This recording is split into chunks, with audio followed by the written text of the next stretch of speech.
আমার জিন্দিগি ছেলেদেরকে নিয়ে, আমার রাত ছেলেদেরকে নিয়ে, আমার দিন ছেলেদেরকে, এই কিশোর যুবক ছেলে মেয়ে ভালো হবে, সুন্দর হবে, এটা আমার একটা ফিকির আর কি। আজকেও আমি ক্যান্টনমেন্টে, আমি হজ্জে সফরে যাব, আমার বুধবারে ফ্লাইট। তা আমি কেনাকাটার জন্য গেছি। একটা প্রাইভেট কোম্পানিতে চাকরি করে একটা যুবক ছেলে, সে দৌড়াই আমার দিকে আসছে, আইসাই জড়ায় জড়ায় কাঁদতেছে। তাই বললাম, কি হয়েছে বাপ কও? কয় হুজুর, আমি রিলেশন করে বিয়ে করছি। রিলেশন মানে প্রেম, প্রেম করে বিয়ে করছি।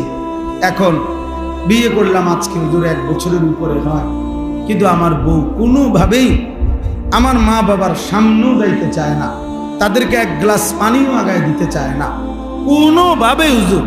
আমি আমার সর্বোচ্চ অনুরোধ করছি, মা বাবার সামনে একটু কথাও বলতে চায় না। যে সে কোনোভাবেই, তার এক বক্তব্য যে সে আমার এই গোলামি করতে পারবে না, সে আমার এটারে গোলামি করে, এটা নাকি গোলামি করা। এখন আমি কি করবো হুজুর? আমি কিছুই বুঝতেছি না। রাগ করে একদিন তালাক দিয়ে ফেলছি। এরপরে এখন আবার সে বলতেছে থাকবে, এখন আসে। এখন আমি কোনো সুখ পাইতেছি না, শান্তি পাইতেছি না, কোনো উন্নতি পাইতেছি না। তা আমি বললাম, তালাকও দিলা, আবার অহন থাকো, আবার প্রেমও করলা, তোমার মা বাবারও খবর হয় না।